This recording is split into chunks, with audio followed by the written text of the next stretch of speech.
दिखाया जाता है जो कि हंटर एसोसिएशन का होता है। और यहाँ पे एक बंदा आता है स्टाफ मेंबर, और वो उसी सी क्लास के डंजन रेड की रिपोर्ट लेके आया होता है, ठीक है। और वो बताता है कि 6 लोग उस रेड में मारे गए हैं और सिर्फ एक डी क्लास और एक ई क्लास का हंटर जिंदा बच के वहाँ पे आया है। तो जिंजुल कहता है कि वो भाग गए होंगे वहां से, क्यों है ना। तो ये स्टाफ मेंबर बताता है कि हाँ वो भागे, लेकिन उन्होंने बॉस को भी हरा दिया है, और उन दोनों में से एक सर्वाइवर उस डबल डंजन से जिंदा बच के निकला था, संग जिनवू। और वो जो 6 लोग मरे हैं उनमें से एक डोंग सुक भी था। तो जिंजुल समझ जाता है कि ये परेशानी की बात हो सकती है। वही दूसरी ओर हमें जिन्वू का सीन दिखाया जाता है जो कि घर पे आता है, और भाई वो कुछ खाने पीने की चीजें लेके आया होता है, जिससे देख के जिन्हा काफी ज्यादा खुश हो जाती है। यहाँ पे इन बर्गर्स और चिकन लेग्स के साथ साथ वो बेयर वगैरह भी लेके आया होता है। और जिन्हा जब उस डंजन की रेड के बारे में बात करती है तो इधर भाई जिन्वू को सोच के भी काफी ज्यादा बुरा लग रहा होता है कि उसने खुद अपने हाथों से असली इंसानों की जान ली है।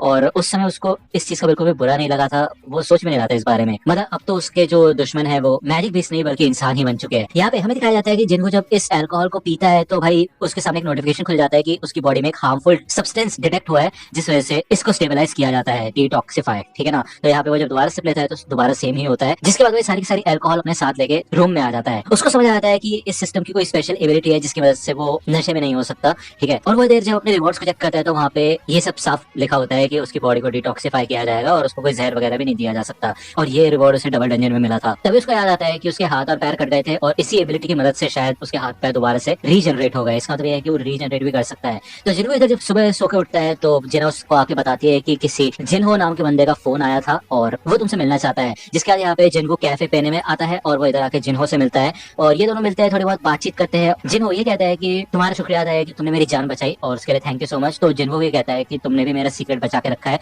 तो उसके लिए थैंक यू। अच्छा तुमने उस इंसिडेंट के बारे में सबको नहीं बताया। अब ऑब्वियस सी बात है कि यार अगर किसी को पता चला कि जिन्हो ने अकेले उन सारे हंटर्स को मारा था तो भाई बवाल खड़ा हो सकता है कि नहीं। इसके अलावा जिन्हो ने वो मैजिक जेम भी जिन्हो को ही दे दिया था। तो जिन्हो यहाँ पे एक फेवर मांगता है कि भाई वो जिन्हो को 19 और रेड में लेके जाना चाहता है, क्योंकि वो एक गिल्ड मास्टर बनना चाहता है। तो भाई गिल्ड मास्टर बनने के लिए कुछ कंडीशन होती है, जिनमें से एक होता है कि एक हंटर को 20 रेड्स पे जाना पड़ेगा। तो एक रेड तो हो चुकी होती है जिन्हो की, जो कि उसकी पहली रेड थी जिन्हो के साथ। तो जिन्हो यहाँ पे जिन्हो से बहुत मदद मांगता है, तो जिन्हो सोचता है ठीक है चलो उसकी बात तो सुन ही लेते हैं एटलीस्ट। वो बताता है कि उसके डैड की जो कंपनी है वो लोग अपना एक खुद का गिल्ड बनाना चाहते हैं, जिससे कि वो एक डंजन के ऊपर अपनी टीम भेज सके और पैसा कमा सके। अब आप जानते हैं कि यार डंजन के अंदर काफी सारे माना क्रिस्टल्स और मैजिक स्टोन मिलते हैं, लेकिन उसके अलावा यहाँ पे जो मॉन्स्टर होते हैं उनकी लाशों से काफी खतरनाक हथियार भी बनाए जाते हैं।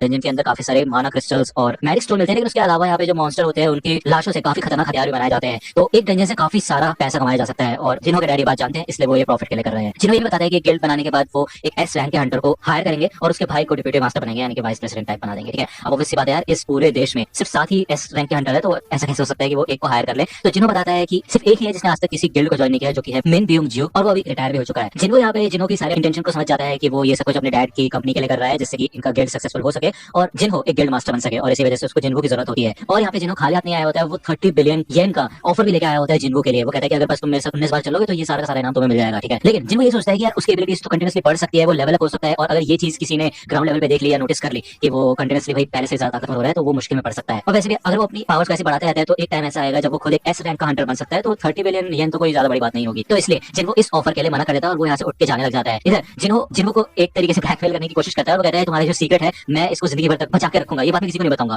तो बेसिकली वो ये कह रहा होता है कि अगर जिन्हो उसके साथ देगा तो वो ये सीक्रेट किसी को नहीं बताएगा, लेकिन अगर जिन्हो उसके ऑफर पर ठुकराता है तो वो किसी को बता सकता है ये बात, ठीक है ना। लेकिन इसके बाद भी जिन्हो उसको इग्नोर करके यहाँ से निकल जाता है। वही दूसरी बार हमें डोंगसू का सीन दिखाया जाता है, जो कि और कोई नहीं बल्कि डोंगसू का बड़ा भाई होता है। लास्ट एपिसोड के एंड में इसका सीन दिखाया गया था और इसका नाम है डोंगसू। उसने अपने असिस्टेंट से उन दोनों बंदों की रिपोर्ट मंगाई होती है जो कि जिंदा बच गए थे उस डंजन में से, और वो ये पूछता है कि अगर मैं किसी और कंट्री में जाके किसी का मर्डर कर देता हूँ तो क्या होगा। तो असिस्टेंट बता दिया कि उस कंट्री के हिसाब से जो लॉज होंगे उस हिसाब से तुम्हें प्रोसिक्यूट कर दिया जाएगा, लेकिन अगर हमारी कंट्री के लॉज के हिसाब से चीजें हुई तो थोड़ा बहुत नेगोशिएट हो सकता है और तुम्हें कम सालों की सजा मिल सकती है। यहाँ पे डोंगसू इन दोनों की प्रोफाइल देख लेता है कि यार ये तो लल्लू कंजूस हैं हंटर्स, और इनकी तो बांट लगा ही सकता है। तो भाई यहाँ पे जिन्हो का एक नया कंपटीशन आ चुका है जो कि एक काफी खतरनाक हंटर लग रहा है मेरे को। यहाँ पे जिन्हो जिन्हा के साथ पार्क में आया होता है और ये दोनों ही एक्सरसाइज करने के लिए यहाँ पे होते हैं, रनिंग वगैरह करते हैं। जिन्हो इधर जिन्हा से उसका ओपिनियन पूछता है कि अगर तुम्हारे पास 30 बिलियन येन होते तो तुम उसका क्या करती। तो जिन्हा ज्यादा सोच नहीं पाती, वो ये कहती है कि मॉम के मेडिकल बिल पे करते और कॉलेज की फीस, उसके बाद बाकी पैसे बचा लेती और क्या। तो जिन्हो इधर आगे भागने लग जाता है और वो दिखता है कि उसका ये डेली कोस्ट खत्म हो चुका होता है और उसके रनिंग 10 की जगह 11 किलोमीटर हो चुकी होती है। तो वो कहता है कि यार ऐसे कैसे हो सकता है कि एक्सीड हो रही है लिमिट से। तो वो क्वेश्चन मार के भी देखता है। यहाँ पे वो नोटिस करता है कि उसने पूरी गोल लिस्ट का डबल कर दिया होता है, जिसके बाद उसको दोबारा से रिवॉर्ड्स मिले होते हैं। Full recovery, ability points plus 10 के अलावा उसे ब्लेस्ड, रैंडम लूट बॉक्स और कर्स रैंडम लूट बॉक्स का ऑप्शन दिया जाता है, जिसके बाद वो ब्लेस्ड वाला चूज करता है। इस ब्लेस्ड लूट बॉक्स के अंदर एक चाबी निकलती है डंजन में एंटर करने के लिए, जो कि डेरसन टावर के नीचे है, और इसका इनाम होगा एलिक्सर ऑफ लाइफ, और इसकी मदद से किसी भी बीमारी को ठीक किया जा सकता है, और ये काफी ज्यादा पावरफुल मैजिक है। तो इसको देख के अभी जिनको काफी ज्यादा खुश हो जाता है। उसके बाद हमें उसकी मॉम का सीन दिखाया जाता है, जिनको यही बैठा होता है, और वो ये सोचते हैं कि अगर उसको एलिक्सर ऑफ लाइफ मिल गया तो हो सकता है कि वो अपनी मॉम को पूरी तरह से ठीक कर दे। अब आपको याद होगा कि यार डॉक्टर्स ने मना कर दिया था कि उसकी मॉम को बिल्कुल भी ठीक नहीं किया जा सकता, तो यहाँ पे ये सिर्फ आखिरी मौका होता है जिनको के पास। जिसके बाद वो यहाँ पे डेरसन टावर के नीचे आ जाता है और इस चाबी को बाहर निकालता है। ये गेट ओपन हो जाता है और ये गेट हद से ज्यादा ताकतवर होता है। इसकी मैजिकल एनर्जी को अगर वो नापे तो उसको समझ आ जाता है कि ये एक एस रैंक का डंजन है, ठीक है। तो वो समझने की कोशिश करता है कि जो जेजो आइलैंड पे इंसिडेंट हुआ था, जहाँ पे एस रैंक के ऊपर वो सारे के सारे मैजिक पीस भी भारी पड़ गए थे, तो ये उस टाइप का डंजन होने वाला है। लेकिन फिर भी जिनको इस डंजन के अंदर जाता है, और ऑब्वियसली बात है कि उसके पास टेलीपोर्टेशन स्टोन है, जो कि उसे इंस्टेंस डंजन से मिला था, तो अगर कुछ भी गलत होता है तो टेलीपोर्टेशन स्टोन का इस्तेमाल करके कभी भी इस डंजन से बाहर निकल सकता है, और ये काफी अच्छी बात है। अब वो ये सोचता है कि क्या वो इस डंजन के बीच से निपट पाएगा, तो अपना डैगर यहाँ पे जाता है और सामने काफी खतरनाक बीस्ट होता है जिसका नाम होता है सर्बरस, और इसका नाम रेड में लिखा होता है। इसका मतलब ये है कि ये जिन्वो से ज्यादा ताकतवर होने वाला है। अब ऑब्वियसली बात है यहाँ पे जिन्वो को ताकतवर बनना है और भी ज्यादा पावरफुल होना है अपनी फैमिली के लिए, तो वो यहाँ पे लड़ने के लिए तैयार होता है। वो अपने डैश स्किल का मदद करके काफी कंटिन्यूस अटैक्स करता है सर्बरस के ऊपर, लेकिन उसको घंटा कोई फर्क नहीं पड़ा होता, ठीक है। यहाँ पे जिन्वो अपना मर्डर इंटेंट वाला स्किल ऑन करता है, जो कि उसे डॉग्सो की गैंग को मारने के बाद मिला था, लेकिन इस स्किल का भी इस बीस्ट के ऊपर कोई फायदा नहीं होने वाला। यहाँ पे एक अटैक के बाद जिन्वो की 30% हेल्थ जा चुकी होती है, और भाई सच में जिन्वो की यहाँ पे वाट लगना शुरू हो जाती है। वो बार बार बचता है, और ये बीस्ट सर्बरस इतना ज्यादा ताकतवर होता है कि ये जिन्वो को उड़ा उड़ा के मारता है।